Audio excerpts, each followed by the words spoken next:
Hey everybody, Karaoke here. I haven't done a video in a little bit, but today is a big day because Colin Johanson is going to be doing a blog about what we can expect for the future of Guild Wars. So I thought I would preempt him and release my own list if I were in charge and I got to choose what we got in 2016. A list of things that have not been announced to us yet. What would those be? And so here's my list.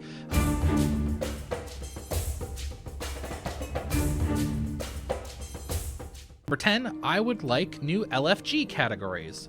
So if we go into LFG here to the open world section, you will see that this is just a complete disaster of different people looking for different things. There's raid stuff in here, plus just basic story stuff. Here's Tangled Depths. Here is actually doing Fractal achievements. This is guild recruiting.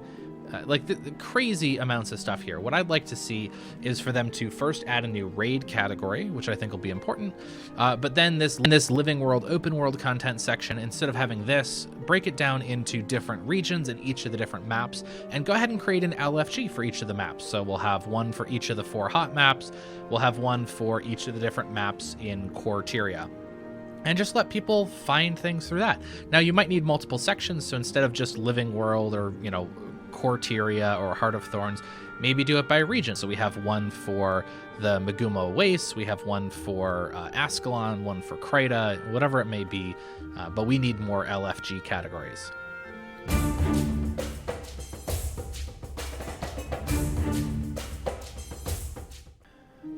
Number 9, I'd like to see a Super Adventure Box come back, as well as other little fun diversions.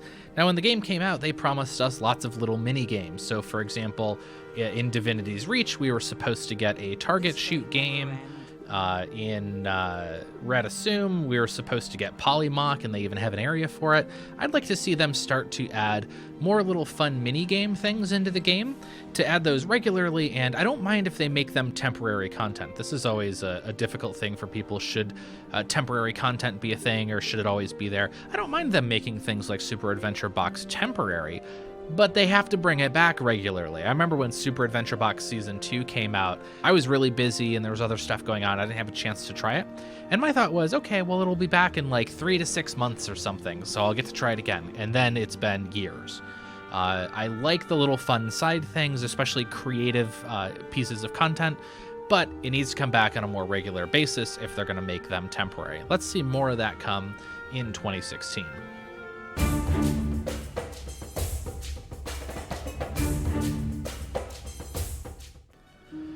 Next thing I think we need is guild quality of life. We've gotten a guild API, which is great, but I'd like to see a lot more of that. In addition, there's some things that I think we need to do with the guild panel. So I know a lot of people have asked for last represented. I think that's good. I also think our message of the day needs to be overhauled. Really, I'd like to see a new tab here with information like the message of the day, a calendar of events, maybe an extra tab that has information about getting on voice chat, any passwords that are needed, maybe useful links with the ability to copy that link to the clipboard. I'd like to see an area for things that the guild needs for the treasury. We put this in our message of the day, but I'd like to have a special area for that, and also scribe requests. So this is our scribe, you need to send them this. Also, new guild missions would be really great. That isn't technically quality of life, but it's something we really need. And I'd also like to be able to add notes to players. So if I click on somebody, I can go in and put in a little note, and then we would want also with that in our ranks associated permissions to create a note and to read notes about players. That way we have some way in-game to track information about different people. Guild panel really could use some quality of life upgrades. I know this little index thing that they built is nice, and there's some explanations in here, but what we really need are more pieces of functionality.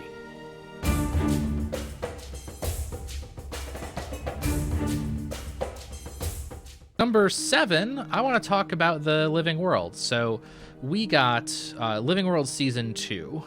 There were 8 different episodes that appeared over a period of about a year and a half. Depending on how you want to count the updates, a lot of people seem to think that Guild Wars 2 has bi-weekly updates. Even ArenaNet's given up on that. They're not saying bi-weekly anymore, they're just saying regular content updates. We need to give up the idea that this game has updates every 2 weeks, but I think we should stick with the idea that the game has updates every month. So what I'd like to see in 2016, once they get started with the Living World, is to keep that on a monthly schedule. So if the first Living World episode is going to be April, then let's get one in May, June, July, August, etc. Actually every month. Let's get a little piece of story. And then 2 weeks later, maybe there's a little patch with some other changes. Any balance patches or feature updates could come on the other bi-weekly patch. Bi-weekly patches are great, but we need story content every month to keep people interested in this game, at least the people who like the story part of it.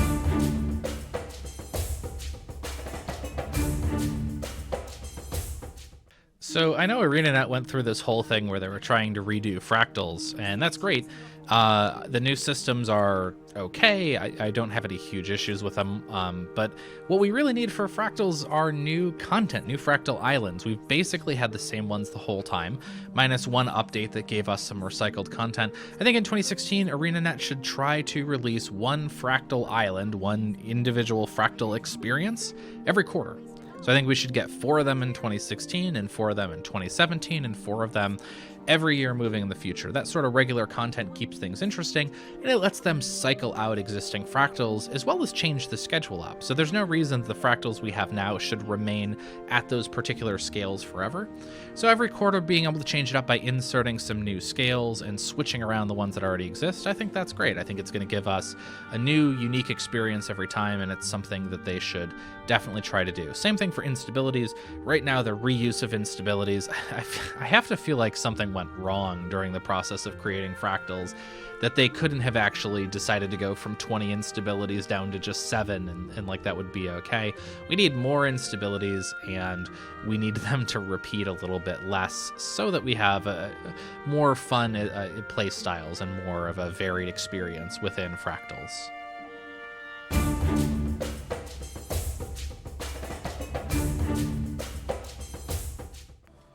Whatever you think of the Guild Wars story, and I know most of us didn't particularly love the one that we got in Heart of Thorns, I think we could all agree that we deserve better villains. Scarlet from Living World Season 1 was not particularly well received, and Mordramoth just seemed anticlimactic to fight, and like not much of a threat, and it was over very quickly. And I know there are people who will disagree with that, and I don't presume to speak for everybody, but what I would really like to see moving forward in this game are better villains. And what I mean by that are villains that seem to have reason and purpose, and like they're driven by something that makes sense. The thing that's bothered me a lot about the villains in Guild Wars so far is that our Elder Dragons have just been elemental forces which are just set out to destroy and are not thinking, they're just about destruction. And that's not particularly interesting to me. And then when we do get actual villains like Scarlet, they tend to be stereotypes, or maybe they're characterized a little bit too specifically like other things. It's easy to say, oh, Scarlet is just Harley Quinn, and then you're done, and you kind of get it from there.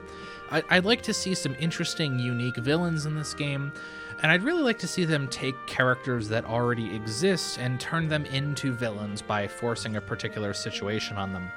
I'll have more thoughts about this soon, including an example, I think, of something that I'd like to see them do in-game, but for now I'll leave it just as, please give us better villains in the upcoming story.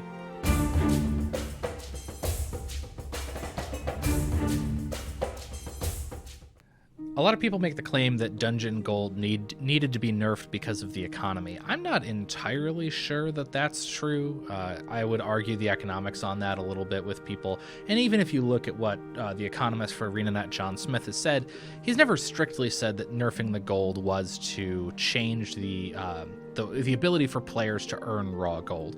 Rather, what he said is that it's meant to be shifted to things like fractals. And I totally get that they're trying to incentivize fractals over doing dungeons, and I do think that fractals are better content overall. But that said, dungeons are a large part of this game. There's a lot of content and a lot of story in there, and it's content that a lot of people enjoyed. And by nerfing the gold so heavily, they've made it very, very unrewarding for your average player to run. Now, if you're in a guild that can do them incredibly quickly, that can get a party together and knows all the paths and can just blow through them, you can still actually earn some decent gold thanks to the tokens being able to be recycled, especially if you've gotten some of the unique drops, the unique recipes for dungeons. Personally, I only have the ones from AC, and I can earn some okay gold by getting AC tokens and crafting those items and selling them. But there's no guarantee that those rewards will continue to go up or even remain the same, and if you aren't so lucky to have those recipes, then the dungeon gold can be pretty poor. I'd like to see the gold doubled from where it is now. That would put it at 67% of the original value. So instead of getting 2/3 of the raw gold cut away, it just got 1/3 cut away. I think that's an okay spot that does make dungeons semi-rewarding to play, but not completely useless like they are now. I'd also like to see them make it a little bit more fair based on time and reward. So, for example, things like Aether Path and Ara P4, which just take longer, might go up to like 3 gold, and I'd like to see them take a look at some of the other paths as well. There are places online where people have gone and they've shown like this is the average time it takes people to run the path. I think that they should try to rebalance the gold rewards based on the time that it takes to run the path.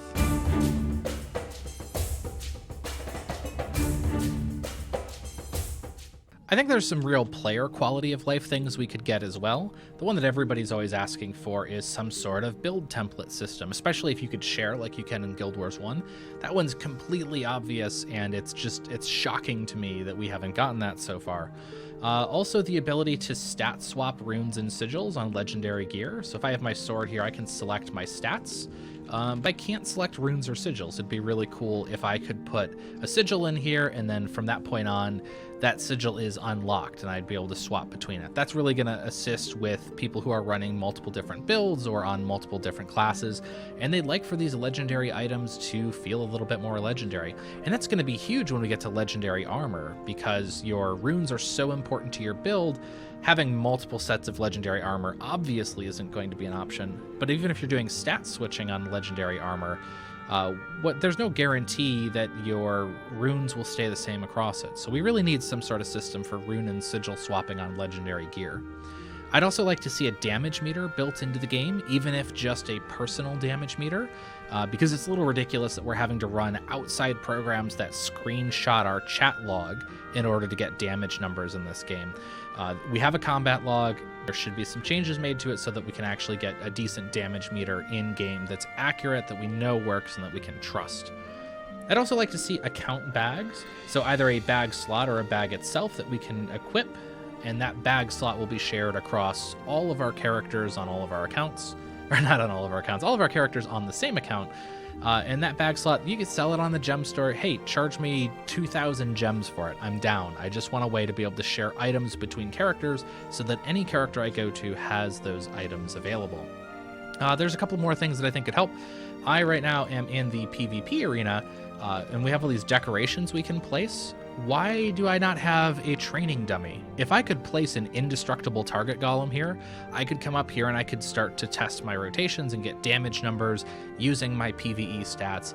That's something that seems completely obvious to me, and I'm really surprised that it wasn't already added to the game. And the other thing I'd like to see would be in crafting. If I'm crafting an item and I have all the materials that I need in the subcomponents, instead of me having to dig down the tree to craft each of those, I just like to be able to say craft on the item, and all of the subcomponents will be crafted for me up into the final item. So little quality of life things like that I think would be really helpful.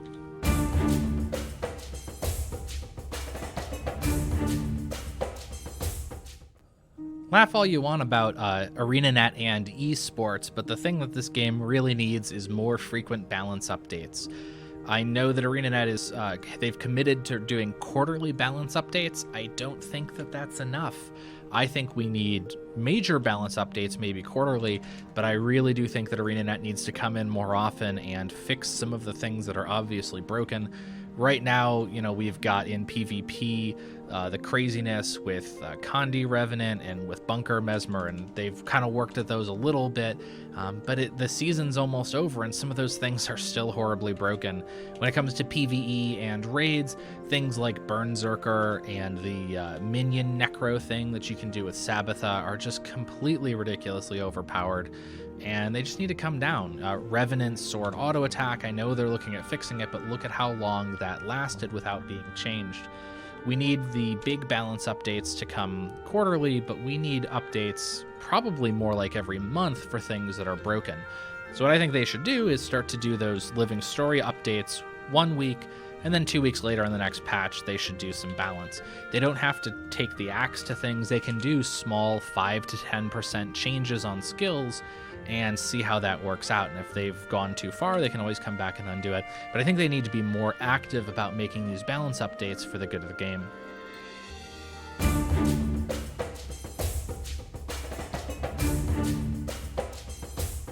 ArenaNet needs to get better at communicating their plans for players, and today is as good of a day as any to talk about it. Colin's releasing his look forward for 2016, and I haven't seen it yet. I'm recording this, actually, technically I'm recording this on Monday because it takes a long time to process these videos and upload them to YouTube and everything. So for me, it's tomorrow. For you guys, it's today. One thing that I think you can go and look at, and this will be the thing that I do as I'm reading this post.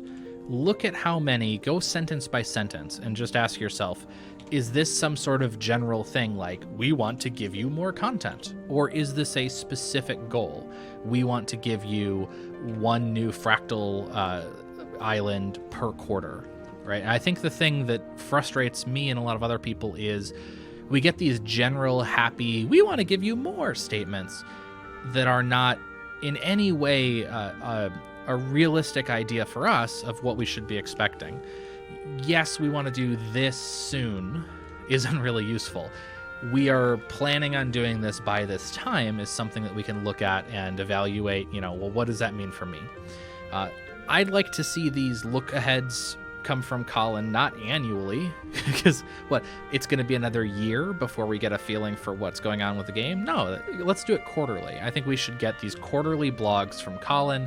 And I think annually we should go a little bit higher and get some sort of address or Q&A with Mike O'Brien, and he should come out and let us know what's going on with the game at a higher level, absolutely.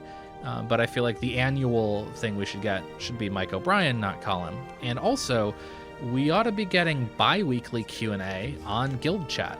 Hey, ArenaNet, you have this bi-weekly show that people watch, and they're always disappointed that we didn't find out anything. You guys are on social media. You know the questions people are asking. If you see a good question, just mark that down, get somebody to and do a Q&A session on Guild Chat.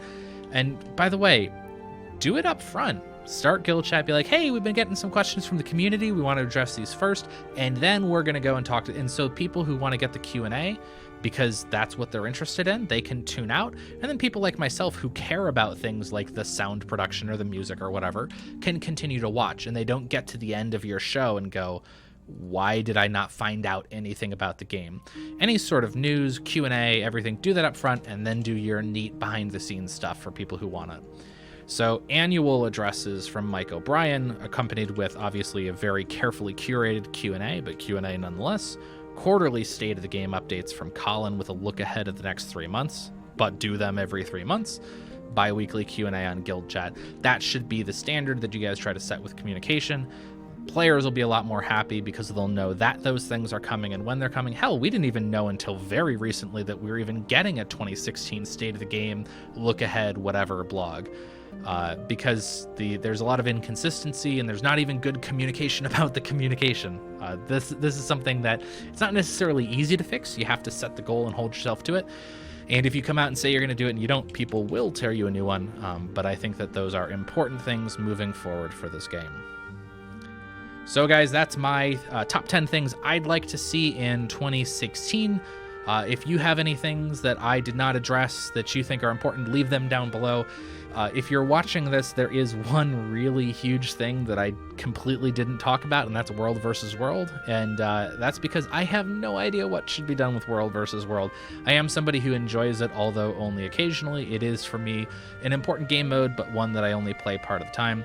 And I'll be honest, there are so many people who want so many different things for World versus World, and it's in such a sorry state. I have no idea what to do with it. So if you have ideas about what ArenaNet should do with World versus World, please leave those in the comments. And what'll be fun is seeing what Colin does in his blog and comparing that to the things that I think the game needs. And let's see how I did.